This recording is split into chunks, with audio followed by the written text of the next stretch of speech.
เจริญ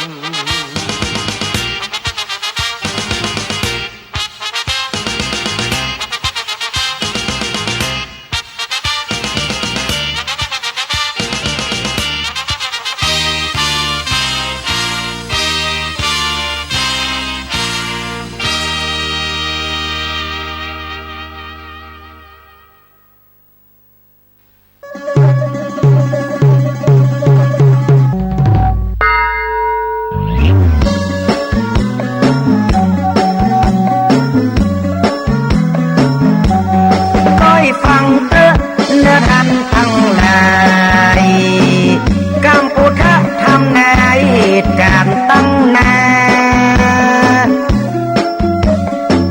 จะเกิดการลิยุคในมนุษย์โลกแลท่านทำนายล่วงหน้าเขียนไว้ในบาลีโลกมนุษย์จะเสี่ยงสุดขันตีล่างไอ้บดีกำลังจะมีเกิดขึ้นตามปักกระตื่นตายไว้แบบนั้นโอและนอมันจะเป็นแบบนั้นเกี่ยวสอนไว้จะกลายเป็นบาพางนกเกี้ยงขี้แม่จะได้นำหุ้งเท่าละอ่อนสมัยดูถูกคนเท่าว่าเป็นคนบะเก่าหัวเท่าโบราณหนุ่มสาวยุคนี้บ่ถือผีถือสางจับมือถือกันยังได้ก็ได้ขาดความละอายเป็นไปแล้วเราโอและนออย่างยี่มีแต่ต้นไม้แงวศอกจะออกดอกออกผลกำพระพุทธพระองค์ตายไว้ล่วงหน้าเกิงพุทธการเนิ่นนานบัจจาน้ำจะท่วมฟ้าป่าจะกินดาวละอ่อนน้อยน้อยฟังดอยเสียสาวมีราคีขาวอายุยังหนุ่มน้อยมันไก่จ้อยวอยสมัยก่อนนั้นโอและดอเป็นไป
กำลังจะเกิดปัญหา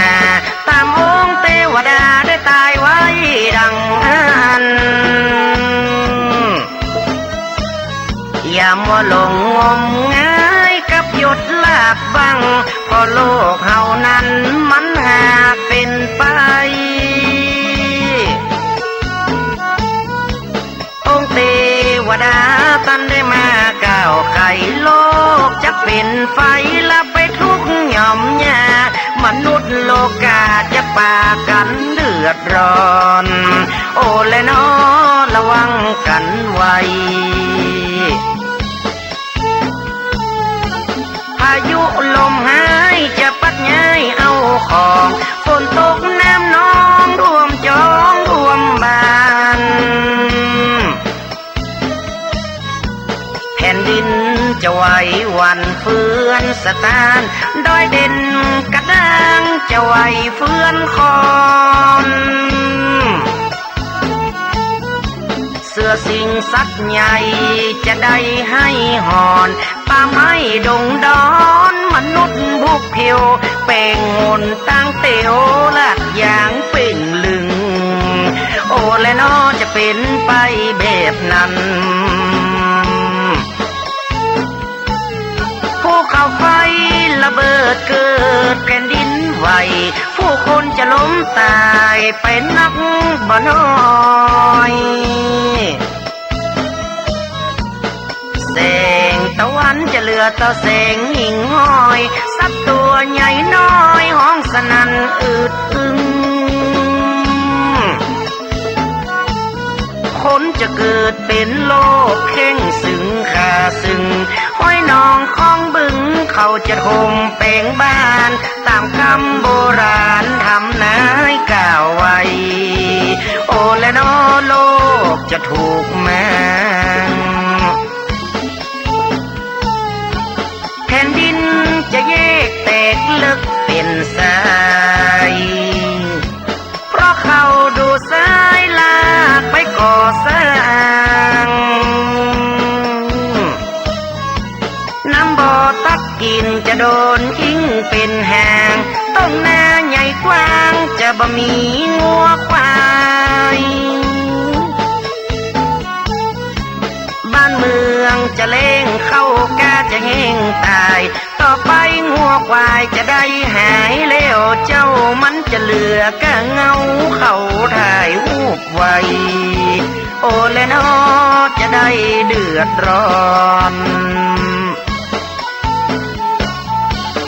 ฟ้าจะผ่านลั่นเสียงสนั่นเกี้ยวหูมานั่งกึดดูมันน่ากลัวแต่เจ้า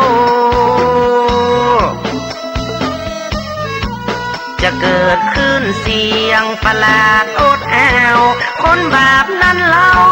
จะหัวใจวายอากาศจะหนาวเย็นจับเข้าขัวหัวใจผู้คนจะล้มตายเป็นโลกกระด้างแล้วแสงตะวันจะดับมิดจากฟ้าโอ้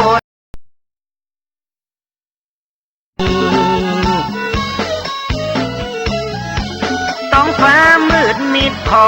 ยังบาน7 คืน7 วันบานเมืองอันบ้านขโมยขโจรจะออกมาปนเพ่นพ่านสัตว์ป่าจะเข้าบ้านมันหากมีมางูมิวเกี่ยวก่อนจะขึ้นนอนตามป่าแมงบงจะลงนาไล่กัดกินเข้าโลกมนุษย์เฮาจะเป็นไปแบบนี้โอ้แล จะเป็นไปแบบนี้ จะโลกสารพิษจะมาติดกับฝนตีมนุษย์หมู่คนเขาเป็นคนสร้างภัยพิบัติจะเกิดขึ้นกับน้ำคนเขาด้อยทำจะถูกคนย่ำยีจ้างป่าเสือหายจะได้วิ่งหนีสัตว์ที่มีน้ำตาจะย้อยหน้ามันใกล้เวลาโลกจะถูกล้างโอ้และนอระวังเถอะพี่น้องปอดใจร้อนร้อนนอนสมสู้กันป้ากันผสมพันธุ์ผิดโบราณแบบเบาแม่ยิงกินเบียร์ปอดใจกินเหล้าปอดใจเอาบ่าวแม่ยิงเอาเมียตาลวกก็ได้ตาไปก็เสียผัวมันบะเหลือวงตระกูลเก้าเงาจิตใจคนเฮาบ่เต็มบาทเต็มเปลืองโอ้และนอเป็นไปเต้เฮ้ยผู้ดีเดินต่อกี่คอกเดินถนนคนฉลาดแก้มโค้งจะได้เป็นหัวหน้าคนประจบสอพอเล่เหลี่ยมชั่วชาจะได้เป็นหัวหน้าปกครองบ้านเมืองโจรผู้ร้ายจะมาในคราบผ้าเหลืองตึกลามบ้านเมืองจะถูกไฟเอาไหมมีแต่ควันไฟลอยไปมืดคลุมโอ้และนอจะเป็นไปแบบนั้นเกษาพระเจ้าจะมีงามเหือไหลมีน้ำใสใสย้อยลงสองข้างพระเจ้าอยู่วัดเขายังลับเจน้ำมันมีอย่างอันสมัยปลายลุนพวกคนไพ่จะได้เป็นคุณคนใจบุญจะปลอดสูญปลอดหนี้คนรวยเศรษฐีจะได้ให้นั่งงมโอ้และนอจะเตะบะเตจะเกิดสงครามขึ้นกลางวิหารพระสงฆ์ชีพรามจะจับปืนเข็นข้างเป็นกรรมทำนายสมัยป้ายหน้าฝนเล็กจากฟ้าจะตกมาต่อยลมจะเกิดขึ้นยักษ์ขึ้นปัดถาถม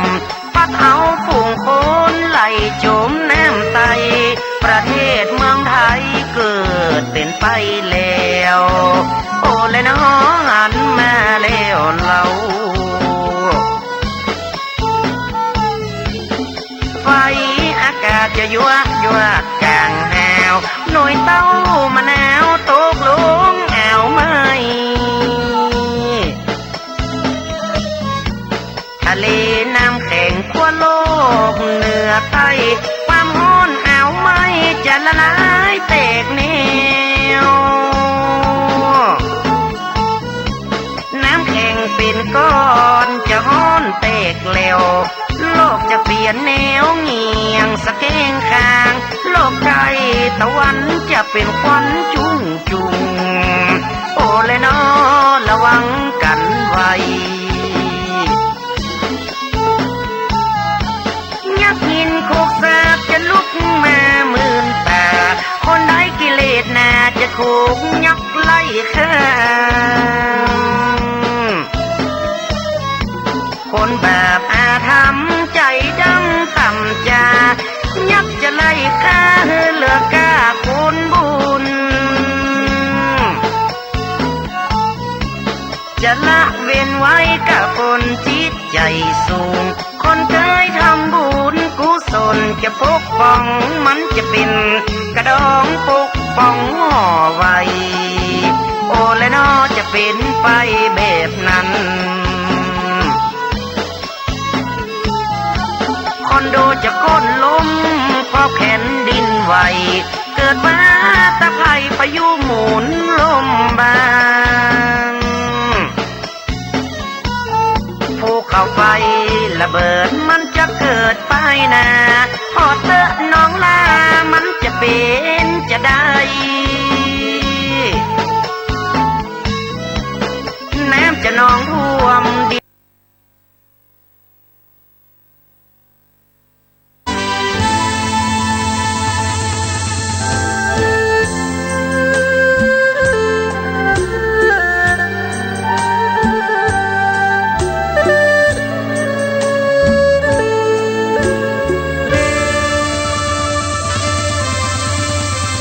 เชิญมาปฏิบัติเข้าวัดก่อนสาย มาเถิดชาวพุทธหญิงชาย ฝึกกายคุ้มใจให้มัน